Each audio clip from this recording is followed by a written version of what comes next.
Hi all, നമ്മുടെ വിഷുവിൻ്റെ box ഇതാ വന്നിട്ടുണ്ട്. ഞങ്ങൾ ഇത്തവണ നമ്മളുടെ ഫ്ലാറ്റിൽ തന്നെയാണ് വിഷുവൊക്കെ ആഘോഷിക്കുന്നത്. കാരണം ഇന്നലെ എൻ്റെ അച്ഛനും അമ്മയൊക്കെ ഇവിടോട്ട് വന്നായിരുന്നു. അപ്പോൾ നമ്മൾ ഇവിടെ ചെറിയൊരു ആഘോഷമൊക്കെ നടത്തി. എന്നിട്ട് അവർ വൈകുന്നേരം ആയപ്പോഴാണ് പോയത്. അപ്പോൾ ഞങ്ങൾ രണ്ടുപേരും മാത്രമല്ലേ ഉള്ളൂ, പിന്നെ കുഞ്ഞുമല്ലേ ഉള്ളൂ. അപ്പോൾ അതുകൊണ്ട് നമ്മൾ ഇവിടെ സദ്യ ഉണ്ടാക്കാൻ നിന്നില്ല. പകരം നമ്മൾ ഗോകുൽ ഊട്ടുപുരയിൽ നിന്ന് വിഷു സദ്യ വരുത്തുകയാണ് ചെയ്തത്. ബോക്സ് പോയി വാങ്ങിക്കുമായിരുന്നു. നമുക്ക് അവർ ഡെലിവറി ഇല്ലാത്തതുകൊണ്ട് നമ്മൾ പോയി വാങ്ങിച്ചു. പക്ഷെ കുഴപ്പമില്ല, ഇന്നിപ്പോൾ തിരക്കും കാര്യങ്ങളൊന്നും ഇല്ലാത്തതുകൊണ്ട് നമുക്ക് 10-15 മിനിറ്റ് പോയി വാങ്ങിക്കാൻ പറ്റി. ഞങ്ങൾ 2 പേർക്കുള്ള സദ്യയാണ് വാങ്ങിച്ചത്. 2 പേർക്കുള്ള സദ്യ എന്ന് പറയുമ്പോഴത്തേക്കും അത് 750 രൂപയാണ് ആയത്. അപ്പം തുറന്ന് നോക്കിയാൽ മാത്രമേ നമുക്കിത് 750 രൂപയ്ക്ക് വർത്താണോ ഇല്ലോ എന്നുള്ളത് പറയാൻ പറ്റത്തുള്ളൂ. എന്നാലും ഇവിടെ പാക്കിംഗ് ഒക്കെ അടിപൊളിയായിട്ടുണ്ട്. ബോക്സൊക്കെ അത്യാവശ്യം വലിയ ബോക്സാണ്. ഇത് തുറന്ന് നോക്കിയപ്പം ഇഷ്ടംപോലെ സാധനങ്ങളുണ്ട്. 2 ടൈപ്പ് അച്ചാറല്ല, ഒരെണ്ണം മാങ്ങാക്കറിയാണ്, പിന്നെ ഒരെണ്ണം പുളിയിഞ്ചിയുണ്ട്, അവിയലുണ്ട്, തോരനുണ്ട്, പിന്നെ കാളൻ, ഓലൻ, അതെല്ലാം ഉണ്ട്. ശരിക്കും പറഞ്ഞാൽ 2 പേരടങ്ങുന്ന ഒരു ഫാമിലിക്ക് ഇത് വളരെ കൂടുതലാണ്. വളരെ കൂടുതലെന്ന് വെച്ച് കഴിഞ്ഞാൽ നമുക്ക് അത്യാവശ്യമുണ്ട്, നമുക്ക് ഇതിൻ്റെ ആവശ്യമുള്ളൂ. പിറ്റേ ദിവസം കൂടി എടുക്കാനും മാത്രമുണ്ട്. ഇതൊരു തീയലാണെന്ന് തോന്നുന്നു. സാമ്പാറൊക്കെ വരുന്നുണ്ട്. സാമ്പാറുണ്ട്. പിന്നെ 2 ടൈപ്പ് പായസം ഉണ്ടെന്നാണ് പറഞ്ഞത്. ഇത് സംഭാരം ഓലനും എന്തോ ആണ്.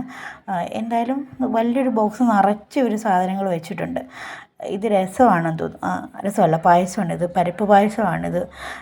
പരിപ്പ് പായസമുണ്ട്. പിന്നെ സാമ്പാറാണെന്ന് തോന്നുന്നു. ഇത് സാമ്പാറുണ്ട്. പിന്നെ എന്തായാലും അത്യാവശ്യം ഇഷ്ടംപോലെ സാധനങ്ങൾ ഇതിൻ്റെ അകത്തുണ്ട്. അതാ പായസം വന്നു. പായസം എന്താ നോക്കൂ, നല്ല പോലെയുണ്ട്. വലിയൊരു ബോക്സാണിത്.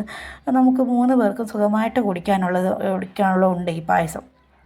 അപ്പം 750 രൂപയ്ക്ക് എന്തായാലും ഈ ഒരു ബോക്സ് നല്ല വർത്തായിട്ടുണ്ടെന്ന് തന്നെയാണ് എനിക്ക് തോന്നിയിരിക്കുന്നത്. കാരണം നമ്മളിവിടെ സദ്യ ഒരുക്കാൻ നിന്ന് കഴിഞ്ഞാൽ അത് കൂടുതലാകും. ഞങ്ങൾ ഒരുക്കിയിട്ടുള്ളതുകൊണ്ട് എനിക്ക് നന്നായിട്ടറിയാം. നമ്മൾ പച്ചക്കറികളും എല്ലാം വാങ്ങിച്ച്, പിന്നെ സമയം നമ്മൾ 2 പേരല്ലേ ഉള്ളൂ. അപ്പോൾ അത്രയും നമ്മൾ ഉണ്ടാക്കി വരുമ്പോഴത്തേക്കും തന്നെ സമയം നല്ലപോലെ ആകും. നമ്മളത്ര സദ്യ എക്സ്പെർട്ടൊന്നും അല്ലല്ലോ. അപ്പോൾ അതിനതിൻ്റേതായ പോരായ്മകളും വരും. അപ്പോൾ അതുകൊണ്ട് നമുക്ക് സമയവും ലാഭമാണ്. പിന്നെ അതുപോലെ വെറുതെ അറിയാൻ മേലാത്ത പണിക്ക് പോയിട്ട് മെനക്കെടേണ്ട ആവശ്യമില്ലല്ലോ. ശരിക്കും ഫ്ലാറ്റിലൊക്കെ താമസിക്കുന്ന ആൾക്കാരെ സംബന്ധിച്ചിട്ട് ഇതുപോലെയുള്ള പിന്നെ വിഷു സദ്യയൊക്കെ ബോക്സിൽ കിട്ടുന്നത് ഭയങ്കര അനുഗ്രഹമാണ്. കാരണം നമുക്ക് നാട്ടിലെ പോലെയല്ല, ഒരുപാട് ലിമിറ്റേഷൻസ് ഉണ്ട്. നമ്മൾ അത്യാവശ്യം വേണ്ട പാത്രങ്ങളൊക്കെ അല്ലേ നമ്മൾ ഉപയോഗിക്കത്തുള്ളൂ. അല്ലാതെ നമ്മൾ ഒരു സദ്യ ഉണ്ടാക്കാനും മാത്രമുള്ള പാത്രങ്ങളും കാര്യങ്ങളും ഒന്നും ഇവിടെ ഉപയോഗിക്കാറില്ല. നമ്മൾ ചെറിയ ഫാമിലി അല്ലേ. അപ്പോൾ അതിന് നമുക്ക് ഒരുപാട് യൂട്ടിലിറ്റീസൊന്നും നമ്മൾ ഉപയോഗിക്കാത്തതുകൊണ്ട് നമുക്കിത് തീർച്ചയായിട്ടും വെർത്താണ്.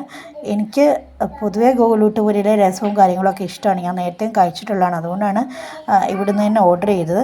അപ്പോൾ ഏതായാലും നിങ്ങൾക്ക് വീഡിയോ ഇഷ്ടപ്പെട്ടെങ്കിൽ ലൈക്ക് ചെയ്യുക, സബ്സ്ക്രൈബ് ചെയ്യുക. വീണ്ടും കാണുന്നൊരു ബൈ.